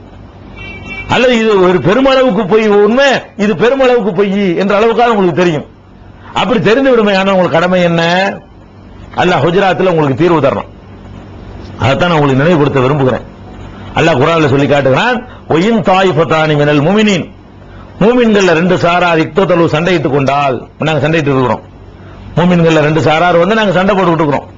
அப்ப சண்டை போட்டுக் கொண்டார்களே ஆனால் ஃபஅஸ்லிஹு, நீங்கள் நல்லிணக்கத்தை ஏற்படுத்துங்கள். பைனஹுமா, 2 பேருக்கும் உங்களுக்கு கட்டளை. 2 தாயிஃபத்துங்கிறது நாங்க தமுக தௌஹீத் ஜமாத், அதான் 2 தாயிஃபத். தமுக தௌஹீத் என்று 2 நாங்க பிரிஞ்சிட்டோம்னு சொன்னா இந்த 2க்கு வெளியே இருக்கக்கூடிய மக்கள் என்ன பண்ணணும் தெரியுமா? ஃபஅஸ்லிஹு பைனஹுமா, 2 பேருக்கு மத்தியில் நல்லிணக்கத்தை ஏற்படுத்துங்க. சரி, நல்லிணக்கத்தை ஏற்படுத்துறீங்க. ஆனால் ஃபஇம்பகத் இஹ்தாஹுமா அலல் உக்ரா, இந்த 2 கூட்டத்துல ஒரு கூட்டம் தான் இன்னொரு கூட்டத்துக்கு எதிராக வரம்பு மீறி இருக்குமையானால் பாக்குறீங்க, தப்பு பண்ணிருக்காங்க, இவன் தப்பு பண்ணல, இவன் அடிச்சிருக்கான், இவன் அடி வாங்கியிருக்கான், இவன் அநியாயம் செஞ்சிருக்கான், இவன் அநியாயம் செய்யப்பட்டிருக்கான் அப்படின்னு உங்களுக்கு தெரிய வருமையானால் 2 கூட்டத்தில் ஒரு கூட்டம் வரம்பு மீறி இருக்குமையானால் உங்களுக்கு கடமை என்ன தெரியுமா? 2 வேணுங்கிறது உங்களுக்கு கடமை இல்லை. அல்லாஹ் சொல்றான், ஃபகாத்திலு, யுத்தம் செய்யுங்கள். அல்லதி தபகி, வரம்பு மீறிய அந்த தாயிஃபத் அணியை எதிர்த்து யுத்தம் செய்யுங்கள். ஹத்தா தஃபியா இலா அம்ரில்லா, அல்லாஹ்வுடைய கட்டளையின் பக்கம் திரும்புற வரைக்கும். அல்லாஹ்வுடைய கட்டளை உங்க கடை முபாஹலா கட்டளை மிச்சமா இருக்குன்னு நினைக்கிறேன். அதுக்கு வர்ற வரைக்கும் என்ன செய்யுங்க? டேய் முபாஹலாக்கு வா, இல்லன்னா உனக்கு எதிராக யுத்தம் அப்படின்னு சொல்லுங்க, எடுத்து பிரச்சாரம் பண்ணுங்க. ஒழிக்க பாடுபடுங்க. நான் அப்படி இருந்தால் எனக்கு எதிராக நீங்க பிரச்சாரம் பண்ணி ஆகணும். நான் தான் தப்பு செஞ்சிருக்கிறேன், ரெண்டு பக்கத்தையும் விசாரிச்சு பார்க்கும் பொழுது ஆய்வு பண்ணும்னா விவாதத்துக்கு கூப்பிட மாட்டேங்கிறாங்க, நேரடியாக சொல்ல மாட்டேங்கிறாங்க, ரெண்டு பேரும் சேர்ந்து எழுதி கொடுத்த ஒப்பந்தத்தை மறுக்கிறாங்க, பேசுறதெல்லாம் பொய்யா இருக்குது அப்படின்னு தெரிஞ்ச பிறகு நீங்கள் வந்து ரெண்டு வேணும்னு நினைச்சீர்களே, ஆனால் அல்லாஹ்வுடைய இந்த கட்டளை மீறினால உண்டாகும். அதனால இந்த இதுதான் வந்து உண்மையை கண்டுபிடிப்பதற்கான வழியாக நான் உங்கள்கிட்ட வைத்திருக்கிறேன். ரெண்டு வேணும் வைக்க. ஒன்னு வந்து எங்க பக்கம் தப்புன்னா எங்களை ஏத்து நில்லுங்க, அதாச்சும் வரவேற்கத்தக்க ஒன்றா இருக்கும். அவங்க செய்த தப்புன்னு சொன்னா ஏத்து நில்லுங்க. இதுவும் வேணும் அதுவும் வேணுங்கிற ஒரு நிலை எடுப்பது வந்து அது குர்ஆனுடைய கட்டளைக்கு மாற்றமானது, அது எதிரானது, அது மறுமையில கேள்விக்குரியது என்பதை மாத்திரம் சொல்லி இந்த என்னுடைய விளக்கத்தை சொல்லிடுறேன். இந்த உங்களுக்கு தரப்படுற இந்த சீடியில அவங்க உண்மை பேசுவோங்கிறதுல என்னென்னலாம் முரண்பட்டாங்க, பொய் சொன்னாங்க, தப்பான தகவல் தந்தாங்க என்பதற்கான விளக்கங்கள் எல்லாம் இந்த சீடியில உங்களுக்கு வந்து உங்களுக்கு கிடைக்கிறது. அதை பார்த்து அனைத்தையும் தெரிந்து கொள்ளுமாறு கேட்டுக்கொள்கிறேன். அஸ்ஸலாமு அலைக்கும் வரஹ்மத்துல்லாஹி வபரகாத்துஹு. அல்ஹம்துலில்லாஹி ரப்பில் ஆலமீன். அன்பிற்குரிய சகோதரர்களே, எனது பெயர் எம்ஐ முகமது சுலைமான். நான் இஸ்லாமிய கல்லூரியினுடைய பேராசிரியராக பணியாற்றி வருகிறேன். தற்போது அனைத்து தௌஹீத் ஜமாத்தின் சார்பாக தலைவர்களுடைய ஒப்புதலுடன் கடந்த உணர்வில் முக்கிய அறிவிப்பு என்ற ஒரு செய்தி வெளியானதற்கு பிறகு தௌஹீத் ஜமாத்திற்கும் தமுமுகவிற்கும் இடையிலே சில குற்றச்சாட்டுகள் பரஸ்பரம் செய்யப்பட்டு வந்தது. இதிலே உண்மை நிலை என்ன என்பதை தெளிவுபடுத்துவதற்காக, அது குறிப்பாக தமுமுக சார்பிலே வெளியிடப்பட்ட அந்த 3 சீடிகளில் தௌஹீத் ஜமாத்தின் மீது சொல்லப்பட்ட குற்றச்சாட்டுகளுக்கு சில பதில்களை கூறுவதற்காக நான் இங்கே அமர்ந்திருக்கிறேன்.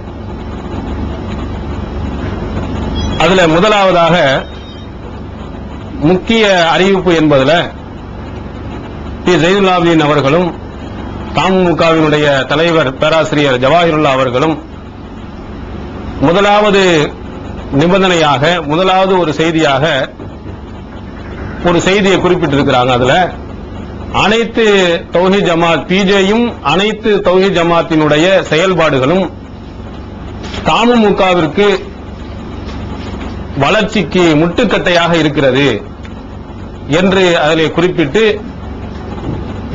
அதன் கீழே இருவரும் கையெழுத்திட்டிருக்கிறார்கள். ஆனால் பிஜே அவர்கள் இருந்தால் நான் விலகிக் கொள்கிறேன் என்ற அந்த வாசகத்தை அதில் சேர்த்திருக்கிறார். ஆனால் ஜவாஹிருல்லா அவர்கள் அனைத்து தௌஹீத் ஜமாத்தினுடைய செயல்பாடுகளும் பிஜேயும் இந்த இந்த தமுமுகவினுடைய வளர்ச்சிக்கு முட்டுக்கட்டையாக இருக்கிறது என்ற குற்றச்சாட்டை எழுதியிருக்கிறார். கொள்கையை நாம் விமர்சிக்கவில்லை. இந்த தௌஹீத் ஜமாத் கூட்டமைப்பு என்று தனியாக ஒரு கூட்டமைப்பு உருவாக்கப்பட்ட பிறகுதான் இந்த மாதிரியான பிரச்சனைகள் வரும். அதுக்கு முன்னாடி இந்த பிரச்சனை இருந்தது இல்லை.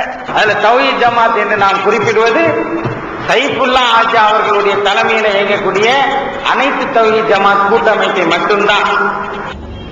பொதுவாக தமுமுகவை பற்றி அதனுடைய தலைவர்கள் பல இடங்களில் பெருமையாக பேசுவதுண்டு. எதையுமே நாங்கள் தீர விசாரித்துதான் அனைத்து தரப்பினரிடத்திலும் குறிப்பிட்ட நபர்களிடத்திலும் பேசிதான் நாங்கள் ஒரு முடிவை நாங்கள் எடுப்போம், அதில் மிகவும் நாங்கள் சரியாக நடந்து கொள்வோம் என்று அவர்கள் பல இடங்களில் சொல்லியிருக்கிறார்கள். இந்த 3 சீடியிலும் கூட, அந்த மறுப்பு சீடியிலும் கூட பல இடங்களில் பேராசிரியர் ஜவாஹிருல்லா அவர்கள் இதை குறிப்பிட்டிருக்கிறார்கள். இதில் என்னுடைய கேள்வி என்னவென்றால், பிஜேயை பற்றி நீங்கள் எழுதியிருக்கிறீர்கள், அது ஒரு தனி மனிதருடைய அதையாக விட்டுவிடலாம். ஆனால் அதற்கு அடுத்ததாக தௌஹீத் ஜமாத்தினுடைய செயல்பாடுகள் தமுமுகவினுடைய வளர்ச்சிக்கு முட்டுக்கட்டையாக இருக்கிறது என்று சொன்ன நீங்கள் என்ன செய்திருக்க வேண்டும்? நீங்கள் இதற்கு முன்னால் பல விஷயங்கள் பேசியிருக்கிறீர்களே, பிரச்சனை என்று வரும்போது இரு தரப்பினிடத்திலேயும் பேச வேண்டும், கேட்டு முடிவு செய்ய வேண்டும் என்ற உங்களுடைய நிலைப்பாடின் அடிப்படையிலே தௌஹீத் ஜமாத்தினுடைய தலைமையகத்திற்கு அந்த 3 சீரியல்ல கூட நீங்க சொல்லுகிறீர்கள், நாங்கள் இவர்களை நீக்கி வைத்திருப்பது, தவிர்த்து வைப்பது SSU சைஃபுல்லா ஹாஜா தலைமையில் அவருடைய வழிகாட்டுதலில் இருக்கக்கூடிய அனைத்து தௌஹீத் ஜமாத் கூட்டமைப்பு தான் என்று சொல்லி இருக்கக்கூடிய நீங்கள் SSU சைஃபுல்லா ஹாஜா அவர்களுக்கோ அல்லது அந்த பொறுப்பில் இருக்கக்கூடிய யாருக்குமோ இப்படி நீங்கள் உங்களுடைய செயல்பாடுகள், இந்த தௌஹீத் ஜமாத்தினுடைய செயல்பாடுகள் தமுமுகவின் வளர்ச்சிக்கு முட்டுக்கட்டையாக இருக்கிறது என்று நீங்கள் எழுதி ஏன் நீங்கள் இப்படி செய்கிறீர்கள் என்று விளக்கம் கேட்டிருக்கிறீர்களா? உண்மையிலேயே சரியான நிலைப்பாடு இருக்குமானால் பிஜேயை பற்றி என்றால் தனியாக பிஜேயை பற்றி நீங்கள் பேசிட்டு போகலாம். எங்களுடைய ஜமாத்தை பற்றி நீங்கள் விமர்சனம் செய்யும் போது அந்த ஜமாத்தினுடைய அந்த கருத்தையும் நீங்கள் கேட்டுவிட்டு பிறகு கையெழுத்து போட்டிருந்தால் அதில் நியாயம் என்று நாம் சொல்லியிருக்கலாம். இதுவும் தமுமுக செய்த மிகப்பெரிய ஒரு தவறு என்பதை நான் சுட்டிக்காட்டுகிறேன். அதற்கடுத்ததாக இன்னொரு விஷயத்தை அந்த 3 சிடியில விமர்சனம் பண்ணும் போது பேராசிரியர் ஜவாஹிருல்லா அவர்கள் சொல்லுகிறார்கள், உணர்வில் இருந்து என்னை நான் 1.5 வருட காலங்கள் நான் பணியாற்றி இருந்தேன், நான் எவ்வளவு கஷ்டப்பட்டு இருந்தேன் என்பதெல்லாம் அதில் ஊழியர்களுக்கெல்லாம் தெரியும் என்று உருக்கமாக ஒரு செய்தியை சொல்லிவிட்டு என்னிடத்தில் கூட சொல்லாமல் பிஜே அவர்கள் என்னை ஆசிரியர் பொறுப்பிலிருந்து நீக்கிவிட்டார், என்னுடைய மனநிலை எப்படி இருக்கும் என்று பாருங்கள் என்று அழுத தோரணையிலே சொன்னார். சுமார் 1.5 ஆண்டுகளுக்கு முன்னாடி அந்த பொறுப்பு ஒப்படைக்கப்பட்டு நான் இந்த 2 பத்திரிகையுமே எடிட் பண்ணக்கூடிய ஒரு பணியை செய்து கொண்டு வந்தேன். இதை எதற்காக வேண்டி சொல்கின்றேன் என்றால் என்னுடைய உள்ளம் எந்த அளவுக்கு பாதிக்கும் என்பதை என் அருமை சகோதரர்களுடன் பகிர்ந்து கொள்ள வேண்டும் என்பதற்காக வேண்டி சொல்கின்றேன். இதை தௌஹீத் ஜமாத்தின் பக்கம் பேராசிரியர் ஜவாஹிருல்லா கொஞ்சம் திருப்பி பார்க்கட்டும். இந்த தமுமுகவிற்காக வேண்டி அடி வாங்கிய தௌஹீத் சகோதரர்கள் எத்தனை பேர்கள், இந்த தமுமுகவிற்காக வேண்டி பிரச்சாரம் செய்த எத்தனை தாயிகள், தௌஹீத் ஜமாத்தினுடைய தாயிகள் இருந்திருக்கிறார்கள். ஒரு மாணவர் கூட என்னிடத்தில் சொன்னார், இந்த அறிவிப்பு வெளியானதற்கு பிறகு கல்லூரியில் இருக்கக்கூடிய மாணவர் சொன்னார், நான் தஞ்சை பேரணிக்கு சென்றேன், தௌஹீத் ஜமாத்தின் சார்பாக இஸ்லாமிய கல்லூரியில் ஒரு பேருந்திலேயே அங்கே சென்றார்கள். அவர் சொல்கிறார், நான் தௌஹீத் ஜமாத்தின் தாயாக இருக்கிறேன். மாணவராக இருந்தும் பல தமுமுக கூட்டங்களிலே தர்பியாக்கள் நிறைய இடங்கள்ல அவர் பேசியிருக்கிறார். அவர் சொல்றார், தௌஹீத் ஜமாத்தில் இந்த தமுமுகவுக்காக வேண்டி தஞ்சை பேரணியிலே அந்த கடுமையான வெயிலிலே அவர்களுக்காக வேண்டி எவ்வளவு கோஷம் போட்டு என்னை சார்ந்த இந்த ஜமாத்தை இப்படி கொச்சைப்படுத்தி எழுதியிருக்கிறார்கள் என்று அவர் அழாத குறையாக என்னிடத்தில் சொன்னார். ஒவ்வொரு மனிதனும் தௌஹீத் ஜமாத்தில் இருக்கக்கூடிய ஒவ்வொருவருடைய மனநிலையும் இப்படித்தான். தௌஹீத் ஜமாத்தில் இருக்கக்கூடிய ஒவ்வொருவரும் 9 வருட காலமாக இதன் வளர்ச்சிக்காக வேண்டி எவ்வளவோ கஷ்டப்பட்டு இருக்கிறார்கள். மக்களை ஈர்ப்பதற்காக வேண்டி தங்களுடைய நேரங்களை ஒதுக்கி தௌஹீத் ஜமாத்தினுடைய தாயிகள் பல இடங்கள் பிரச்சாரம் செய்திருக்கிறார்கள். ஏகத்துவத்தை எடுத்து பின்னால் பார்க்கட்டும். ஏகத்துவ பத்திரிகை வந்ததற்கு பிறகு தௌஹீத் மடலிலே எத்தனை இடங்களிலே நாங்கள் தௌஹீத் ஜமாத்தின் சார்பாக போய் இருக்கிறார் என்று பார்க்கட்டும். ஜவாஹிருல்லா அவர்கள் எத்தனை இடங்களை தர்பியாவிற்காக வேண்டி தௌஹீத் ஜமாத்திடத்திலே தாயிகளை கேட்டிருக்கிறார் கொஞ்சம் நினைத்து பார்க்கட்டும். அப்ப இவ்வளவு கஷ்டப்பட்டு 9 வருட காலங்கள் அடி வாங்கி உதை வாங்கி இந்த தௌஹீத் ஜமாத்தில் இருக்கக்கூடிய ஒவ்வொருவரும் பாடுபட்டு இருக்க அவர்களை கொச்சைப்படுத்தி இந்த தௌஹீத் ஜமாத்தின் காரணத்தினால்தான் தமுமுகவினுடைய வளர்ச்சிக்கு முட்டுக்கட்டை என்று சொன்னால் எங்களுடைய மனநிலை எவ்வளவு கொதித்து போயிருக்கும், எவ்வளவு கஷ்டப்பட்டு இருக்கும். இதை கொஞ்சம் எண்ணி பார்த்தாரா?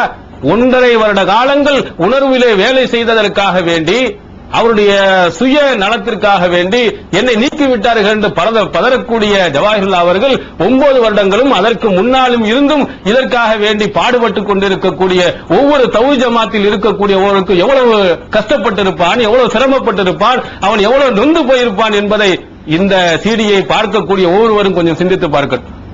அதற்கடுத்ததாக இன்னொரு குற்றச்சாட்டை வைத்தார்கள். பீஸ் என்று சொல்லக்கூடிய சர்வதேச ஒரு கண்காட்சி சென்னையில நடந்துச்சு.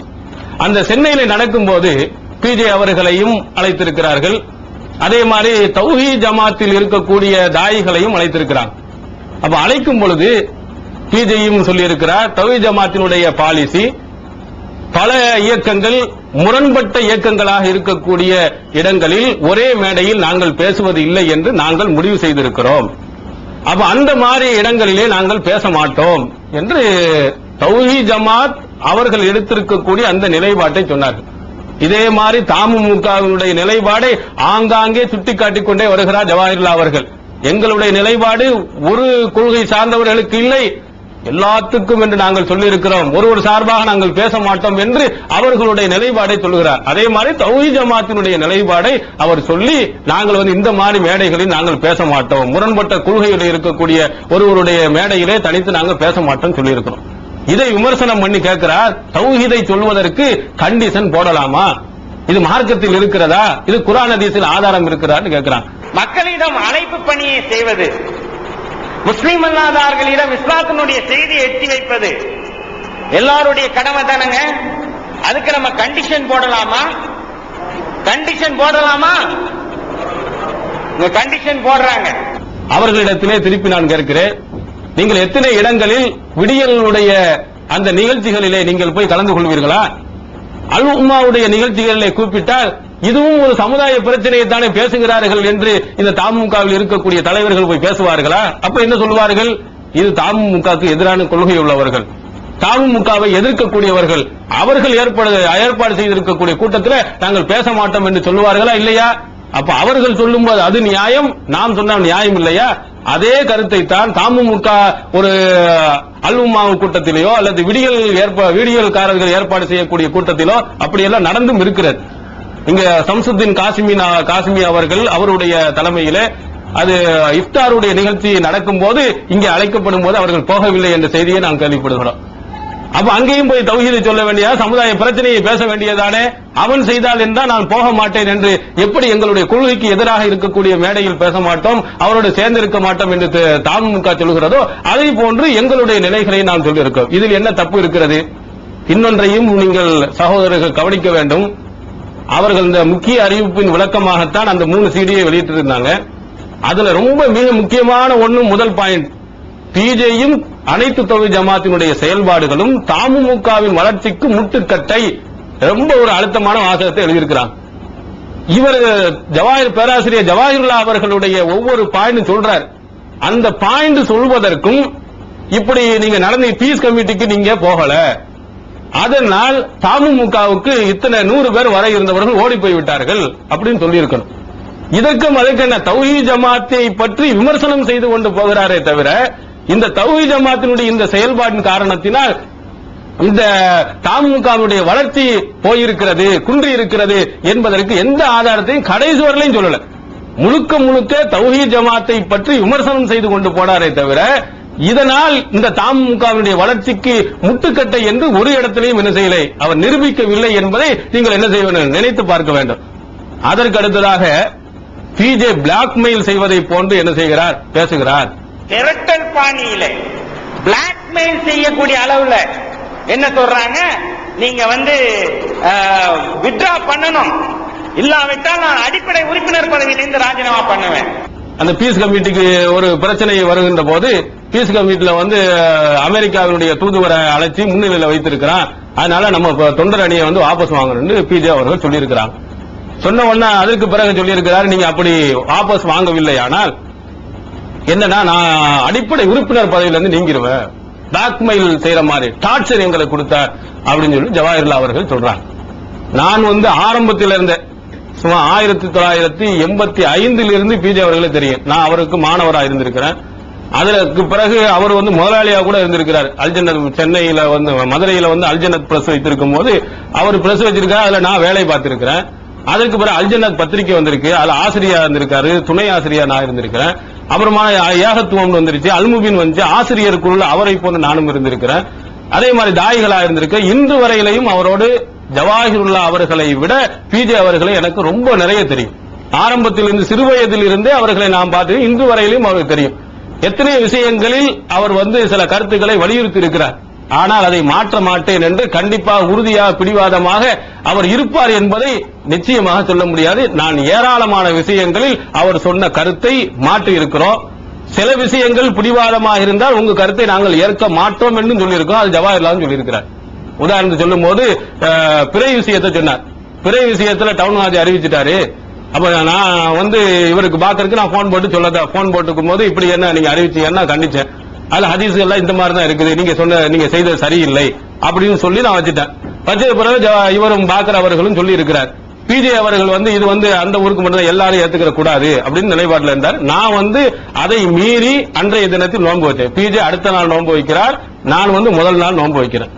யாரு பிஜேயினுடைய கருத்தை மறுத்து அது கூட கடை நூலில் கூட கேட்கிறார். அப்துல் ஜலீல் மதனி கேட்கிறாங்க, இப்படி என்ன செஞ்சிருக்க, நீங்க செய்யறது ரைட்டு தான், அன்னைக்கு தான் நீங்க வைங்க, ஹதீஸ் படி என்னுடைய கருத்துப்படி இப்படி செய்வதுதான் சரின்னு நான் சொன்னேன். இப்படி சொன்னதற்காக வேண்டி பிஜே நினைத்திருந்தால் என்ன செஞ்சிருக்கணும், தௌஹீத் ஜமாத்தினுடைய அந்த தாய் பதவியிலிருந்து நீக்குங்க, என்ன நீக்கி இருக்கணும். அல்லது இஸ்லாமிய கல்லூரியிலிருந்து என்ன செய்ய நீக்குங்க அப்படின்னு நீக்கி இருக்கணும். ஏன் இதுவரையில நீக்கல? எத்தனை மசாயில்கள் விஷயத்துல எனக்கும் அவருக்கும் கருத்து வேறுபாடு இருக்கு, மற்ற தாய்களுக்கு கருத்து வேறுபாடு இருக்குது. இந்த எஸ்எஸ்சி சைஃபுல்லா ஹாஜா இருக்காரு, அவருக்கும் இருக்குது. சில ஹதீஸ்கள்ல ரெண்டு விதமான கருத்து வர்ற மாதிரி இருக்கும். சரி, நேரடியா தெளிவா இல்லாம இப்படியும் சொல்லலாம் அப்படியும் சொல்லலாம் இருக்கும்போது ஒரு கருத்து இதுதான் சரின்னு பிஜே சொல்வார், இல்ல அதுல விட இந்த கருத்து தான் எனக்கு சரியா இருக்குன்னு சொல்லுவோம். நாங்க சொல்லி இருக்கிறோம் பல விஷயங்களில் பிஜேயுடைய கருத்துக்கு மாற்றமா இன்று வரையிலையும் நாங்க இருந்து கொண்டுதான் இருக்கிறோம். அவர் நினைத்திருந்தாருன்னா என் கருத்துப்படிதான் நடக்கணும், இல்லன்னா தௌஹீத் ஜமாத்துல ஓடுன்னு சொல்லிட்டு எல்லா தேவையிலும் விரட்டி இருக்கணும். விரட்டலையே நாங்கள் இன்று வரையிலும் இருக்கிறோம். நீங்க சொன்ன வாக்குமூலத்தின் அடிப்படையில பிற விஷயத்தில் அவருக்கு மாற்றமா நான் கருத்துல இருந்தேன். என்ன டார்ச்சர் பண்ணாரு, உடனே உங்களை நிர்பந்தப்படுத்தினாரு. இன்னும் சொல்ல போனால் ஒரு கருத்து சரி என்று இருந்தால் டார்ச்சர் தான் பண்ணணும். கண்டிப்பா இதுதான் நியாயம் என்று சொன்னா அந்த நியாயத்தை வலியுறுத்தி அவனுக்கு புரிய வைக்கணுமே தவிர எல்லாரும் சொல்லிட்டாங்க அதனால நான் ஏற்றுக்கொள்வேன் என்று சொன்னால் அவன்கிட்ட உண்மை இல்லை என்று பொருள். உதாரணத்துக்கு நான் சொல்றேன், ஜவாஹிர்லா அவர்கள் தமுக தலைவரா இருக்கிறாங்க. அந்த மற்ற நிர்வாகிகள் எல்லாம் எல்லாரும் சேர்ந்து தமுகவை கலைச்சிட்டு எல்லாரும் கொண்டு போய் திமுகவில் போய் சேரணும் அப்படின்னு சொன்னான்னு வச்சுக்கிருவோம். ஜவாஹிர்லா என்ன செய்யணும், சரி சரி எல்லாரும் நீங்க சொல்றீங்களா அப்ப திமுகவில் போய் சேர்ந்துக்கிறோம் அல்ல பிஜேபியில போய் சேர்ந்துக்கிறோம் அப்படின்னு சொல்லி சேருவாரா? என்ன சொல்லணும், இது எதற்காக வேண்டி உருவாக்கப்பட்ட அமைப்பு, சமுதாயத்திற்காக உருவாக்கப்பட்ட அமைப்பு, ஒரு கட்சிக்காரன் போய் கொடுக்க கூடாதுன்னு சொல்லணும். சொல்லி அவர் திருத்த பார்க்கணும். திருத்தலன்னா என்ன செய்யணும், இதுக்காக உருவாக்கப்பட்ட இந்த அமைப்புல நீ இப்படி போனேன்னு சொன்னா நான் இருக்க மாட்டேன்னு விலகணும். அதான் நியாயமான கருத்து. இல்ல எல்லாரும் சொல்றாங்க அதனால நான் டார்ச்சர் பண்ணேன்னு சொல்ல முடியுமா? இத உண்மையான கருத்து, நியாயமான கருத்து எதுவோ அதை எந்த அளவுக்கு வலியுறுத்த வேண்டுமோ அந்த அளவுக்கு வலியுறுத்தணும். பிஜே அவர்கள் இந்த தமுகவை ஆரம்ப காலத்திலிருந்து இதுவரையிலும் வளர்த்து இருக்கிறாரு, கஷ்டப்பட்டு இருக்கிறாரு. அது அதனுடைய கொள்கைக்கு அப்பாற்பட்டு போகும் என்று அவர் எண்ணினார் என்று சொன்னால் அவர் சொல்லத்தான் செய்யணும். இல்லை என்று சொன்னால் நீங்க எப்படி வேணாலும் போங்க நானும் பின்னாடியே வருகிறேன் என்று சொன்னால் அவரிடத்தில் நியாயம் இல்லை, அவரிடத்தில் நேர்மை இல்லை என்பது பொருள். அதனால இப்படி அவர் டார்ச்சர் செய்து இருந்தாலும் அதை நான் நியாயம் என்று சொல்வேன், அப்படித்தான் சொல்ல வேண்டும் என்று சொல்வேன். என்னுடைய கருத்து இது நியாயம் சொன்னா எல்லாத்தையும் சொல்ல வைக்கணும், நியாயமான கருத்தை கொண்டு போய் சேர்க்கணும். நம்மளும் அப்படித்தான் செய்யணும். தௌஹீதினுடைய கொள்கை ஓரிரை கொள்கை பல ஆளுக்கு பிடிக்க மாட்டேங்குது, நான் போய் சொல்லத்தான் செய்வேன், இப்படித்தான் செய்யணும் இப்படித்தான் நடக்கணும் என்று நான் வலியுறுத்தி சொல்லத்தான் செய்வேன். அப்படி சொன்னால்தான் அவரிடத்தில் நியாயம் இருக்கிறது என்பதை என்ன செய்யணும், விளங்கிக் கொள்ள வேண்டும். அதே மாதிரி பிஜே இதுங்கள தர்ஜுமத்துல் குர்ஆன் கூட உங்களுக்கு உதாரணம் சொல்லலாம். தர்ஜுமத்துல் குர்ஆன் பல ஆட்கள் நாங்க இருந்திருக்கோம், பல ஆலிம்களுடைய முன்னிலையில் தான் அது சரிபார்க்கப்பட்டது. அல்ல பிஜே பல விஷயங்கள்ல இது இப்படிதான் சொல்லணும், இல்ல இதுக்கு இந்த ஆதாரம் இருக்குன்னு பல ஆதாரங்களை சொல்லி பல விஷயங்களை நாங்கள் திரித்திருக்கிறோம். அதை அவரும் ஏற்றுக்கொண்டு இருக்கிறார். அதுல யாரெல்லாம் இருந்தாங்களோ அவங்களுக்கு நன்றாக தெரியும். அதனால பிஜே டார்ச்சர் பண்ணுவாரு, அதுல பிடிவாதமாக இருப்பார் என்பதை ஒருபோதும் நம்ம ஒத்துக்கொள்ள முடியாது. பல இதுல அவர்களை மாற்றி இருக்கிறோம், அதுல நான் ஈடுபட்டு இருக்கிறனால நான் சொல்றேன். அதற்கடுத்து இன்னொன்னு அந்த பீஸ் கமிட்டில தொண்டர் அணியை அனுப்பிட்டாங்களாம். அனுப்பின உடனே இந்த தலைவராக இவர் தூதுவரை முன்னிலையில போட்டனால திரும்ப வாபஸ் வாங்குங்க அப்படின்னு சொல்லும் போது அதற்கு ஒரு உதாரணத்தை காட்டுகிறார். ஆக அந்த நேரத்தில் இதன் விளைவாக வித்ரா பண்ணுவதின் வித்ரா பண்ணாம இல்ல வாலண்டியர்ஸ் இருப்பாங்கன்னு சொல்றதன் காரணமாக இந்த அமைப்பில் ஒரு சலசலப்பு ஏற்படக்கூடாது என்பதற்காக வேண்டி உடனடியாக வித்ரா பண்ணோம். அங்க இருந்த வாலண்டியர்ஸுக்கு தலைமை தாங்கிய சகோதரர் இங்க இருக்கார் தமிழ், அவர்கிட்ட கேளுங்க அந்த சகோதரர்களுடைய மனநிலை எப்படி இருந்துச்சுன்னு கேளுங்க. ஒரு வீட்டுல சாதாரணமாக ஒரு கல்யாணம் நடக்கிறதுக்காக வேண்டி சில பேரை உதவியாளர்களாக நம்ம கூப்பிடுறோம்னா கல்யாணம் அன்னைக்குதான் நடக்க போகுது. 10 மணிக்கு கல்யாணம்னா 7 மணிக்கு அந்த கல்யாணத்துக்கு உதவக்கூடியவங்க எல்லாம் வெளியே போயிட்டாங்கன்னா அந்த வீட்டுக்கு சாதாரண வீட்டுல என்ன நிலைமை இருக்கும்? ஒரு சர்வதேச இன்டர்நேஷனல் இஸ்லாமிக் எக்ஸிபிஷன் நடக்கின்றது. உலகம் முழுவதிலிருந்தும் இஸ்லாமிய அறிஞர்கள் வந்திருக்காங்க. அந்த எக்ஸிபிஷனுக்கு கிட்டத்தட்ட 1.5 லட்சம் மக்கள் பார்ப்பதற்காக போயிருக்காங்க. அவங்களுக்கு சேவை செய்வதற்காக இதை போன்ற இந்த சகோதரர்களுடைய தலைமையில சகோதரர்கள் அங்க போயிருக்காங்க. 1 மணி நேரத்தில் எல்லாம் பேக்கப் பண்ணி வாங்கன்னு சொன்னோமா இல்லையா? என்ன மனநிலையில இருந்துச்சு? உங்க மனநிலை சொல்லுங்க. அருமை சகோதரர்களே, நான் கேட்கிறேன், இந்த முடிவை எடுத்தோம், வித்ரா பண்ணதை கொடுத்த வாக்குறுதியை முறித்துக் கொண்டோம் என்ற பாவத்தை நான் செய்திருக்கின்றேன். ஜவாஹிர்லா அவர்கள், பேராசிரியர் அவர்கள் கல்யாண வீட்டில் நடந்து கொண்டிருக்கும், திருமணம் நடக்கக்கூடிய அந்த நேரத்தில் கடைசி நேரத்தில் அத்தனை பேர்களையும் திரும்ப அழைத்து விட்டார். அவருடைய மனநிலை எப்படி இருக்கும்? எப்படி கொதித்து போய் இருப்பார்கள் என்று அவர் கேட்கிறார். இது ஒரு மார்க்கத்தை சரியாக புரியாதவருடைய ஒரு பதிலாகத்தான் இதை நான் எண்ண வேண்டியிருக்கிறது. ஒரு இடத்துக்கு நம்ம போகிறோம், ஒருவர் அழைத்தார் என்று சொல்லுகிறோம், ஒரு கல்யாண வீட்டுக்கு நம்ம சொல்லுகிறோம், வேலை செய்வதாக போகிறோம், அங்கே மார்க்கத்துக்கு முரணாக ஒரு நிகழ்ச்சி நடக்குது. திருமணம் தௌஹீதின் அடிப்படையில் சுன்னத்தின் அடிப்படையில் நடக்குன்னு போட்டா ஆடம்பரம் நிறைய நடக்குது, வரதட்சணை வாங்கினாண்டு அங்க இருக்குது. அப்ப இருக்கும்போது நம்ம வர்றோம்னு நான் சொல்லிட்டேன், வாக்குறுதி கொடுத்துட்டேன் அப்படிங்கிறதுக்காக வேண்டி அங்கே போய் உள்ளே உட்கார்ந்து கொண்டு அனைத்து அனாச்சாரங்களையும் அங்கீகரிப்பதை பண்ணி உட்காரணுமா? அங்க அநியாயம் அக்கிரமங்கள் நடக்குமானால் இஸ்லாம் என்ன சொல்கிறது? ஒரு அநீதத்தை நீ பார்த்தாய் என்று சொன்னால் ஒன்னு கையால தடு, அல்லது வாயால தடு, அல்லது மனதால் ஒதுக்குன்னு சொன்னாங்க. அதே மாதிரி ஒரு அநியாயம் தமுகவுடைய செயல்பாடு என்ன சொல்லப்பட்டிருக்கிறது? அமெரிக்காவுடைய பொருள்களை எல்லாத்தையும் பரிஷ்கரிக்க செய்யணும், அதை வாங்கக்கூடாது நம்ம சொல்லிட்டு அந்த தூதுவர், அமெரிக்காவின் தூதுவர் சொன்னா ஜார்ஜ் புஷருடைய மதிப்புக்கு இருக்கக்கூடியவர், ஒரு தூதுவரை அவமதித்தோம் என்று சொன்னா அந்த நாட்டையே அவமதிப்பதை போன்று, அவனுக்கு மரியாதை கொடுத்தோம் சொன்னா அந்த நாட்டுக்கே மரியாதை கொடுப்பதை போன்று. அப்ப இந்த மாதிரி நம்ம ஒரு பிரச்சனையை மக்கள் மத்தியில் சொல்லிக் கொண்டு இருக்கிறோம். அதற்கு எதிராக இருக்குது என்று சொன்னதற்காக வேண்டி அதை வாபஸ் வாங்கணும்னு சொன்னா இப்படிப்பட்ட மனநிலை. ஹதீஸை என்ன சொல்லுது? சத்தியம் செஞ்சிட்ட ஒரு விஷயத்தை நான் சத்தியமா இப்படி செய்வேன், நீ சத்தியம் வாக்குறுதி தான் நாங்க தர்றேன்னு சொன்னா. ஆனா ஹதீஸில் என்ன சொல்லப்பட்டது? ஒரு விஷயத்தை செய்கிறேன் என்று சத்தியம் செய்து நீ சொன்னாய், அதை விட ஒரு சிறந்த விஷயத்தை நீ பார்த்தால் அதை விட்டுட்டு சிறந்த விஷயத்துக்கு வா என்று சொல்லக்கூடிய செய்தி புகாரி முஸ்லிம் உட்பட ஹதீஸில் இருக்குது. எது ஹதீஸ்ல இல்லையா? வாக்குறுதியை மட்டும்தான் பின்பற்ற சொல்லுச்சா? அந்த வாக்குறுதி குர்ஆன் ஹதீஸுக்கு மாற்றமாக இருக்குமானால் அதை விட்டு விட்டு வந்துவிடு என்று சொல்லப்பட்டிருக்கிறது. அந்த அடிப்படையில் சொல்வதை எப்படி தப்பு என்று சொல்ல முடியும்? இதற்கும் இப்படி பிஜே சொன்னதின் காரணத்தில் தமுகவுடைய வளர்ச்சிக்கும் என்ன முட்டுக்கட்டை என்பதை ஜவாஹிர்லால் அவர்கள் சொன்னார்களா? இந்த 3 சீடிகளையும் சொல்லி இருக்காருன்னு கொஞ்சம் எண்ணி பார்க்கணும். அதற்கு அடுத்தா இன்னொன்னையும் சொன்னார் பிஜே அவர்களுடைய குற்றச்சாட்டுல, அந்த ஆட்களுக்கு வேலை ஆட்களை மாறி ஒருவருக்கு வேலைக்கு கூப்பிட்டாங்கன்னு சொன்னா அவர்கள் ஒரு அடிமை மாறி, கொத்தடிமையில் மாறி, பணத்துக்கு வேலை செய்வது மாதிரி ஆக்கிட்டாங்க அப்படின்னு ஒரு குற்றச்சாட்டு வச்சார். அந்த குற்றச்சாட்டை நிரூபிக்கும் வண்ணமாக ஜவஹர்லால் அவர்கள் அந்த 3 சீட்ல சொல்றாரு. அங்கிருந்து வெளியில இருந்து நாங்க தமுக ஆட்கள் அந்த பீஸ் கமிட்டில இருந்து கேட்டாங்க, நாங்க என்ன செஞ்சோம்? ஆட்களை கொடுத்தோம். அந்த ஆட்களை கொடுக்கும் போது என்ன சொன்னோம்? வெளியூர்ல இருந்து வர்றாங்க, அதனால போக்குவரத்துக்கு நீங்க பணம் கொடுக்கணும், அதை சாப்பாடும் கொடுக்கணும், இது நியாயமானது. வெளியூர்ல இருந்து ஏழை எளியவர்கள் இருக்கிறாங்களோ சாப்பாடு கொடுங்க, பணம்.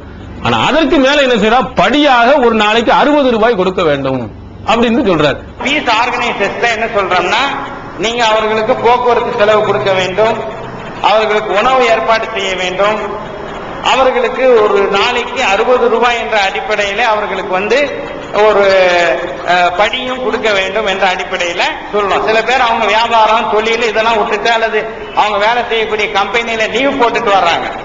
நம்முடைய நிகழ்ச்சினா அது வேற, அவர்களும் அதுக்கு ஒத்துக்கிட்டாங்க. இது என்னது? இது கூலிக்கு அனுப்புற மாதிரி இல்லையா? இதே மாதிரி படிக்க 60 ரூபாய் சொன்னா வெளியில இருந்து வாங்க முடியாதா?